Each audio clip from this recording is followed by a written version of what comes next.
Alors, donc merci. Donc c'est à moi d'assumer le retard, hein. Donc je vais basculer tout le début de ma présentation. Vous pourrez le lire et ça a déjà été dit dans les différentes présentations. Donc je pense que vous pourrez vous porter au document.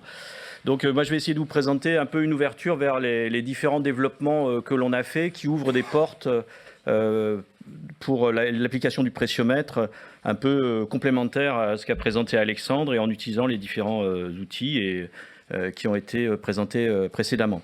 Donc je passe sur le sommaire, vous serez capable d'y revenir, sur l'historique parce que vous l'avez déjà eu 2 fois, sur les objectifs, ils ont déjà été faits au moins 2 fois, ça a été fait, ça aussi. Donc en fait, ce qu'il y a, c'est que, donc je suis au transparent 159, ce qu'il y a, c'est que le pressiomètre, en fait, je pense que, et ça a été un des constats, en tout cas le mien, à la construction d'Arscope et au cours d'Arscope, c'est qu'en fait, c'est un essai très riche, comme un essai de laboratoire in situ, mais il est utilisé dans notre pratique quotidienne de façon très restrictive. C'est-à-dire, on en a des tableaux de EM et PL, et alors qu'on a une richesse avec les courbes que l'on n'exploite pas du tout. Donc, Alexandre en a montré un exemple d'exploitation qui ouvre des portes vers plutôt les calculs en déformation, et je pense qu'il faudra continuer dans cette direction-là. Toutefois, il reste encore des points où on pourrait regarder la courbe. Il y a l'aspect temporel qu'on ne regarde absolument pas. C'est-à-dire, on fait des paliers d'1 minute.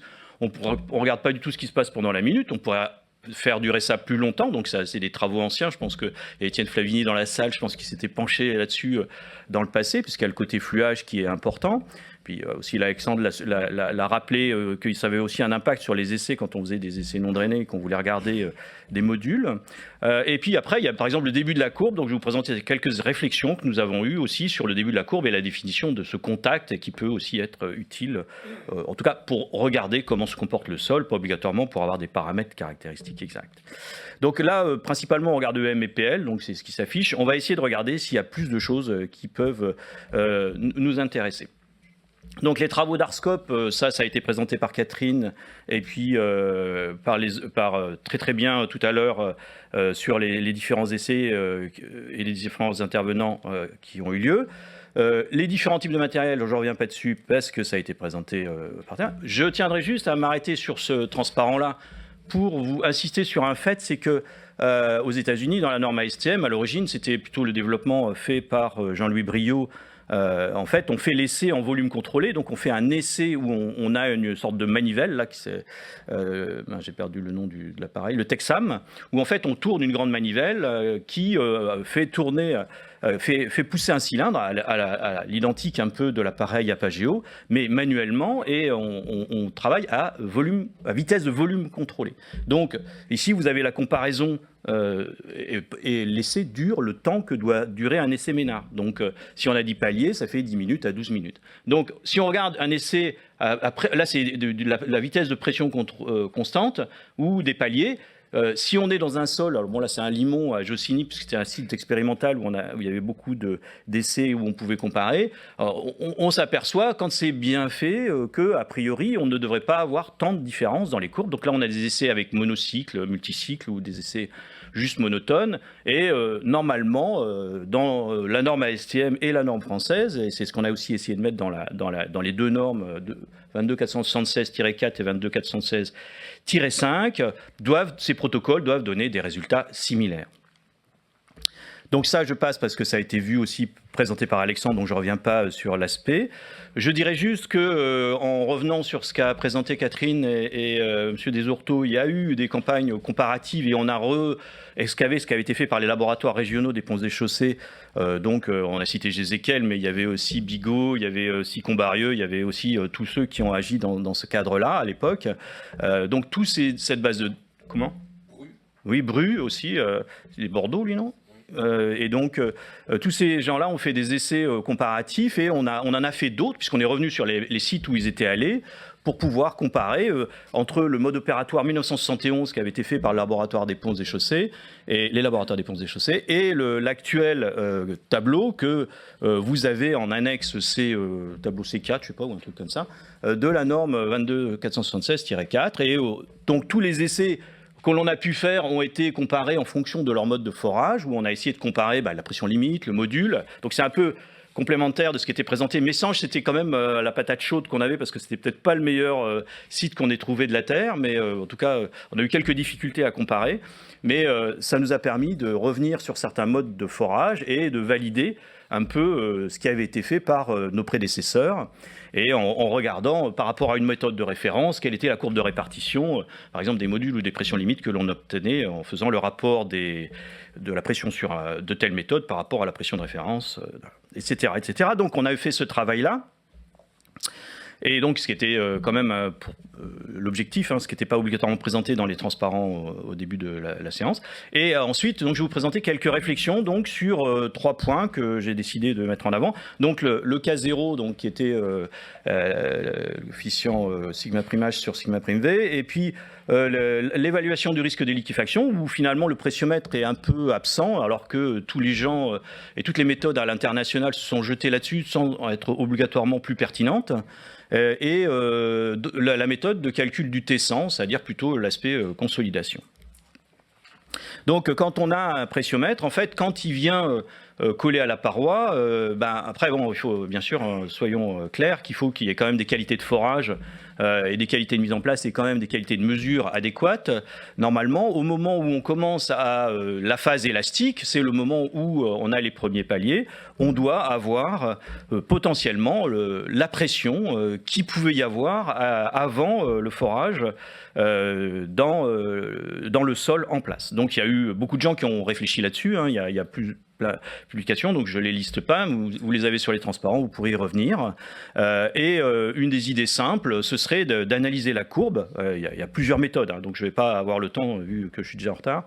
On peut travailler sur la forme de la courbe, on peut travailler sur une analyse de la courbe dans certains plans. Donc Alexandre en a montré un exemple donc, qui peut être utilisé pour faire ça. Et donc on peut, en analysant ici des essais, donc c'est ce que l'on a fait dans le cadre d'Arscope, à différentes profondeurs. Donc il y a 4 profondeurs qui sont les traits noirs, avec 4 types d'essais et différentes méthodes. Donc ici on a comparé les méthodes. Vous pourrez revenir au document parce que je vais trop vite. Ces différentes méthodes qui sont liées soit à la courbure, soit au module, soit à la pente, etc., permettent d'avoir une comparaison de ces méthodes. Alors on a fait ça sur un jeu de données, comment dire, non réalisé dans Arscope, c'est-à-dire qu'on a prélevé dans la pratique courante. Et donc, c'est là où on revient sur les constats faits par M. Simoneau, c'est qu'il y a une dispersion. La qualité des essais de production courante n'est pas toujours à même de nous fournir une détermination adéquate de la partie initiale de la courbe. C'est-à-dire que, bon, pour faire court, un essai de mauvaise qualité ne vous donnera pas des paramètres de bonne qualité. Mais après, sur des essais où on avait fait du précieux autoforeur, de la méthode de forage à l'avancement développée par Apageo et qu'on avait légèrement adapté, mais qui était très similaire à la méthode originale Apageo, ou Geomatech, alors je ne sais pas s'il faut dire l'un ou l'autre, et puis des méthodes standards, on a comparé, et donc c'est sûr, quand on fait bien l'essai, on a des bons paramètres. Bon, voilà, on n'a pas découvert grand-chose, mais en tout cas, c'est possible d'aller vers le cas 0 si on a des essais de qualité. Pour la méthode qu'a présentée Michael Perron et Takis, donc on a travaillé dans le cadre de la thèse de Takis sur le développement d'une sonde avec un capteur de pression interstitielle. Donc que vous voyez là, cet essai existait déjà, on n'a pas eu une idée miraculeuse sur le pressiomètre autoforeur, ça existait déjà, sur le PAF dans les années 70, Gézékel l'avait déjà tenté, mais l'idée c'était de trouver quelque chose qui serait robuste et pas trop cher pour que si on perd la sonde ou si on a un problème, on n'ait pas, ce soit pas la révolution sur le chantier avec les différents intervenants.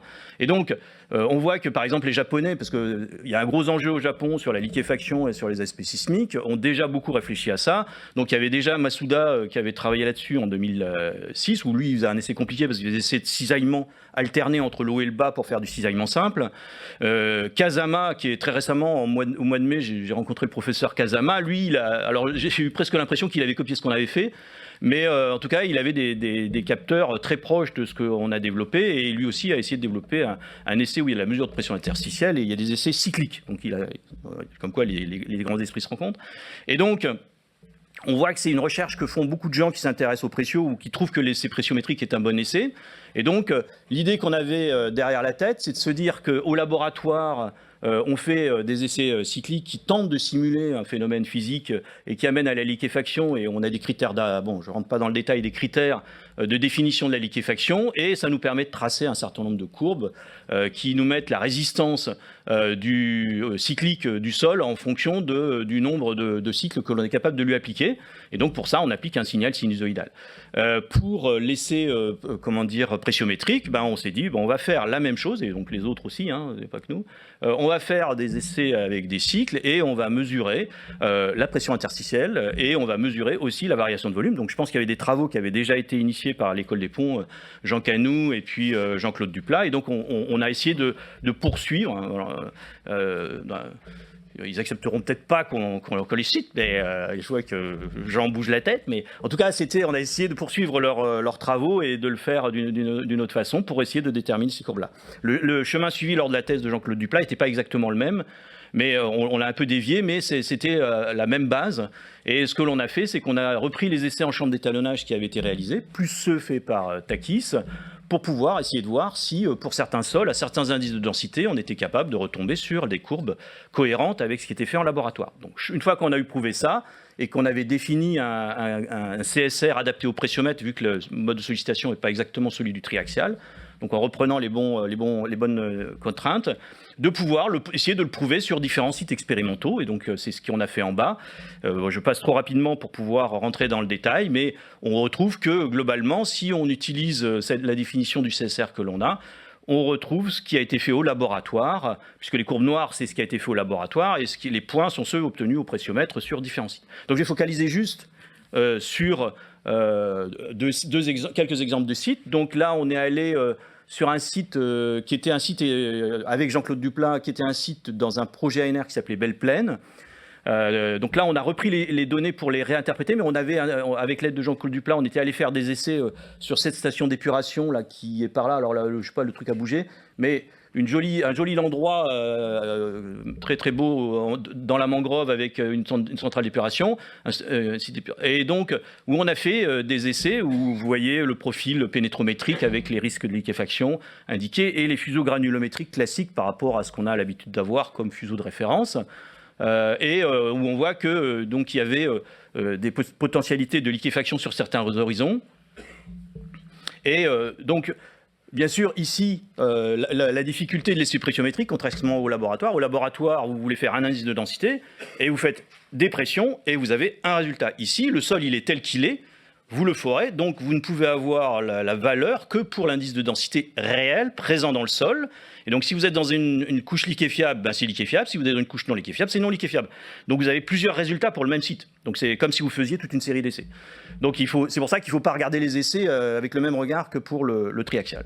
Donc on constate qu'à différents endroits, on va avoir des cumuls de volume assez importants qui montrent que le sol part, il liquéfie pas, mais il s'amollit et il devient moins résistant. Et puis vous avez des endroits où on peut accumuler là j'ai fait des petits cycles, là j'ai fait des plus grands cycles, donc les amplitudes, comme à l'essai triaxial, c'est la définition du CSR, on va avoir différentes sollicitations. Et donc on va pouvoir représenter ici par rapport à ce qui avait été fait au triaxial, donc du coup dans le projet par l'École des Ponts, et puis nous par la suite on n'en avait pas fait parce qu'on n'avait pas le sol, mais on peut voir aussi les horizons qui ne sont pas liquéfiables, qui apparaissent et donc qui se détachent puisque l'indice de densité devait être plus grand et donc ils sont bien sur une courbe au-dessus. Et donc vous voyez le type de résultat que l'on a avec les cycles qui s'accumulent ci-dessus. Bien sûr, un des avantages des appareils, donc c'est ce qu'a présenté Damien Bréchot et puis aussi Michael Perron, c'est que l'automatisation fait que l'appareil est plus intelligent que si vous avez un pressio simple, et que quand vous avez fait un essai pressio, je pense pour ceux qui regardent un peu les données, vous avez différents types de gaines. Et donc, à chaque type de gaine, vous devez avoir une correction différente. Et donc, il faut que vous corrigiez ces résultats. Sauf que quand vous faites un essai, en fait, si vous mettez deux bornes de pression en surface dans votre appareil, en bas, comme le sol résiste de moins en moins, la sonde gonfle, donc la correction change. Donc, ça veut dire que obligatoirement, vous dérivez au niveau des pressions. Donc, le seul moyen de faire un essai comme au laboratoire, parce qu'au laboratoire, vous n'avez pas vraiment de gaine, c'est d'injecter en direct la correction de pression dans le logiciel de pilotage de l'essai pour que lui-même, à chaque fois qu'il fait un cycle, il corrige les paliers de pression pour de faire la pré-correction.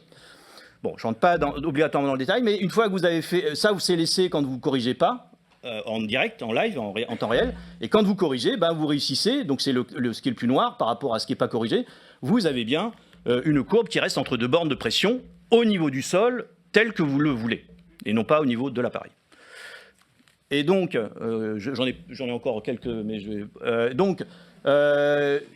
non mais l'appareil donc a après je vais parler trop vite, j'ai pu pouvoir donc il y a des capteurs de pression interstitielle, donc c'est ce qu'a montré Michael avec la précision, et donc quand on fait ces essais on voit une augmentation de pression interstitielle comme on l'aurait au laboratoire, et l'idée c'est de définir un RU que j'ai pas mis là ici en formule, mais qui correspond à la pression en place, et donc géostatique, et qui vous permet de définir, donc quand vous avez l'augmentation de pression, potentiellement, quand vous arrivez à 80% de la pression en place, de définir, comme au laboratoire, un critère de liquéfaction. Donc voilà, je passe.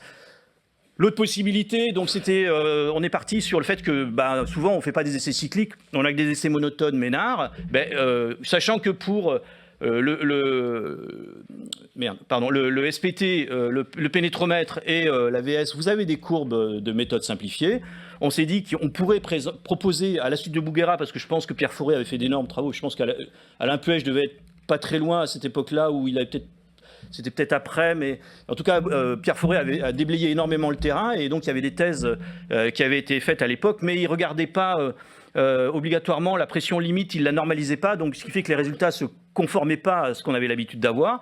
Mais si on normalise correctement par rapport à la pression, on peut retracer des courbes relativement similaires, comme on l'a ici, et donc c'est ce qu'on a essayé de faire.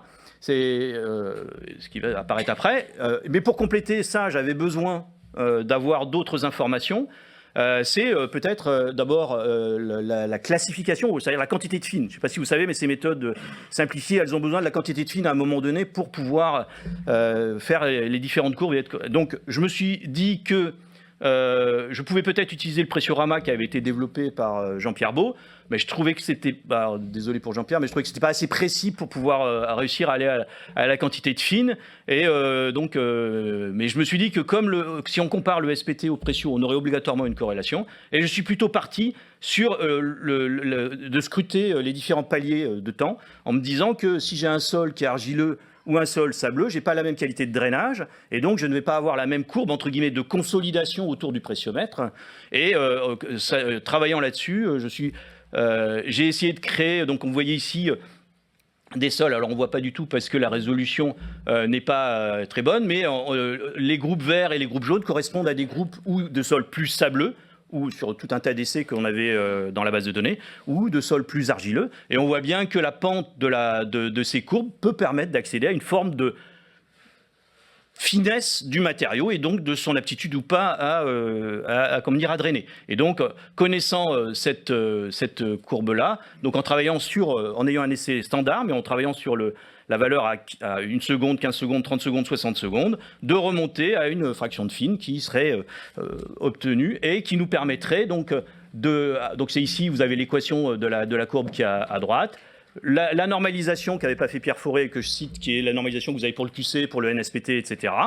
Et puis, la façon de déterminer la fraction de fine. Et une fois que vous utilisez cette procédure, vous pouvez essayer de voir comment vos essais se placent. Et donc, sur la bibliographie, donc des thèses américaines, des essais qu'on a fait nous sur des sites en Europe ou ailleurs, où vous pouvez retrouver, et puis des essais au Japon par les auteurs précédents que je vous ai cités, vous pouvez comparer et montrer que c'est bon. Alors bien sûr, comme c'est que des essais naturels et pas dans des chambres d'étalonnage, je ne suis pas avec le niveau de précision que peuvent avoir certains auteurs. Et donc, vous retrouvez ça ici, par exemple, pour avoir l'indice de densité, on le fait au SPT, donc il faut quand même y croire, qu'on peut des fois avoir l'indice de densité au SPT, mais on l'a au CPT, ça avait été fait en chambre d'étalonnage dans le sable de Ticino. Là, quand on prend tous les essais que l'on a dans la base de données avec des essais in situ, donc c'est pas obligatoirement sûr à 100% que ce soit précis au point de vue de l'indice de densité, on a ces valeurs-là. Donc, et puis après, j'ai plus qu'un truc, et puis tu me laisses trois transparents. Donc, on a été faire des essais pour montrer l'intérêt de la pression interstitielle donc sur le Larivot, à côté d'un pont là, qui est en train de se construire. Donc, on a différents forages avec donc, des matériaux relativement argileux en surface, des zones d'altération dont la nature est discutée, et puis de la roche en partie basse. Et on voit ici donc les paramètres de forage, les indices obtenus à partir de ces forages et qui permet bien de déterminer ces 3 couches. Ce que l'on a fait, c'est qu'on a utilisé donc ce qui a été présenté par Michael Perron, donc les 2 sondes 6 jointes, et puis j'arrive même plus à avancer aussi vite que le... Ah, voilà. Et donc, on a appliqué cette procédure. Alors, bien sûr, vous avez eu la représentation avec la pression et le volume en abscisse et vice-versa. Là, vous avez la représentation en temps, donc pour vous perdre. Donc, vous avez l'évolution de la pression, le volume qui évolue. On fait un cycle, donc c'était cette procédure-là. On fait un temps de dissipation.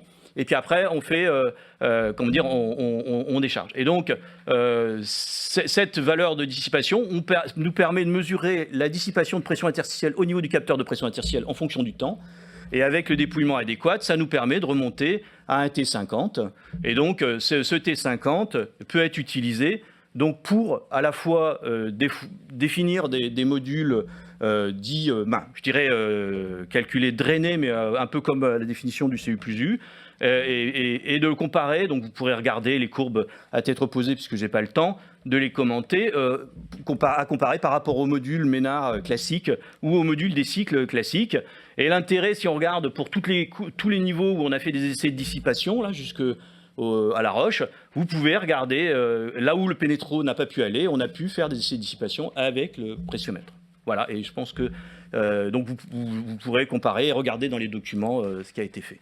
Et donc, pour conclure, et donc pour mon dernier transparent, donc vous voyez qu'on a eu, dans le cadre de cet axe 1 d'Arscope, qu'il y a eu pas mal de choses où on s'est posé des questions. On a essayé de revenir sur les questions qui avaient été évoquées au tout début par Roger Franck. Mais les petites déformations, je pense qu'on a quand même avancé des éléments qui sont quand même très intéressants pour tout ce qui est le niveau des calculs. L'automatisation, je pense, c'est quelque chose qui devrait se répandre. Et donc, je pense qu'auquel vous devriez faire appel parce que ça apporte quand même d'énormes avantages à la réalisation des essais. La mesure de pression interstitielle, ça ouvre de nouveaux champs.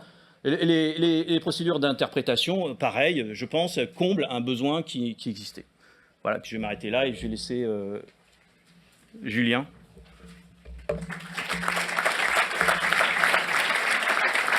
Merci beaucoup Philippe.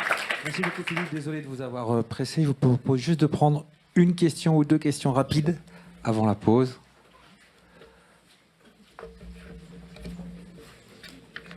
Bien sûr. C'est bon, j'ai atomisé.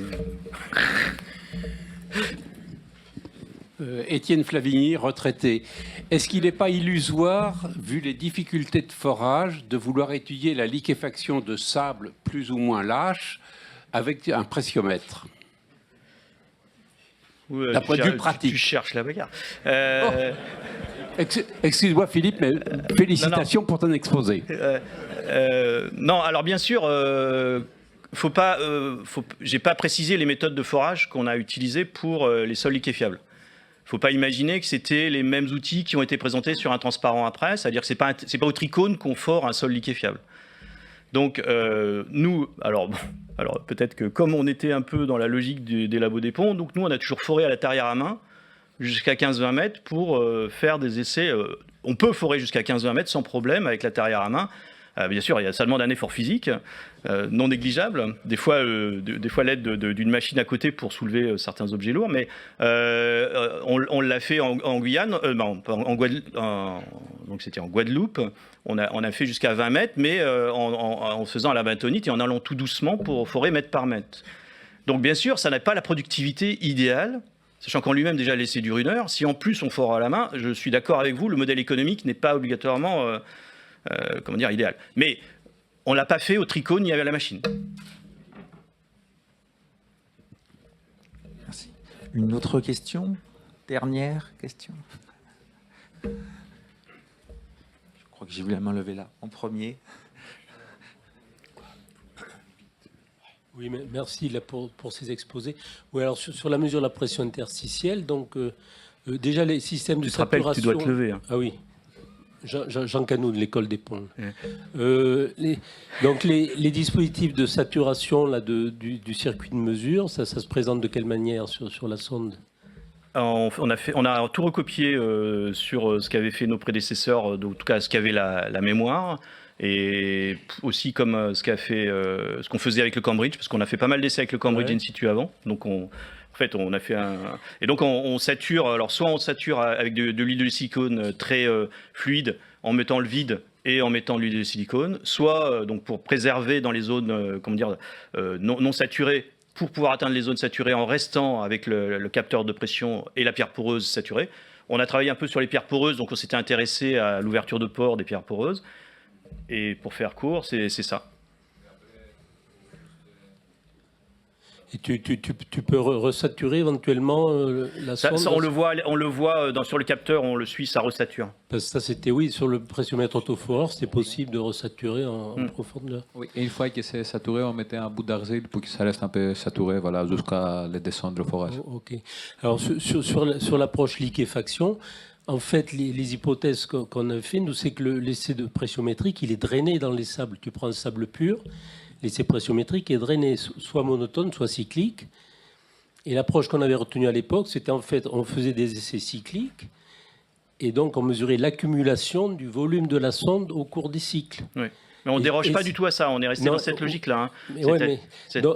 Donc, si tu veux, cette accumulation de volume de la sonde était représentative de la contractance cyclique du sol à l'extérieur. Mais on faisait l'hypothèse qu'on était en drainé, et on faisait des corrélations avec les essais triaxiaux non drainés de type liquéfaction. C'est ce type de corrélation. Oui. Parce que je ne comprends pas comment on peut parler de surpression interstitielle dans des sables. C'est ça que j'arrive. Non. On va poursuivre après, mais pour répondre court, en fait, on a bien dans les sables drainants ce que tu dis, et en fait, comme on a fait des essais dans des limons relativement fins, on bascule sur la pression interstitielle. C'est-à-dire il y a les deux. Voilà. Non, mais on a parlé de surpression dans des sables, même en chambre d'étalonnage. J'ai compris qu'en chambre d'étalonnage, il y avait même des. Jean, ce qu'on va faire, c'est tu vas continuer la discussion avec Philippe, parce qu'il faut qu'on tienne malgré tout des délais. Donc là, bien que le sujet soit très intéressant. Donc ce qu'on vous invite, c'est au déjeuner. Et par contre, afin de laisser aux orateurs celle de l'après-midi suffisamment de temps. Enfin, on essaie de respecter l'horaire de 14h30 qu'on n'avait pas respecté ce matin.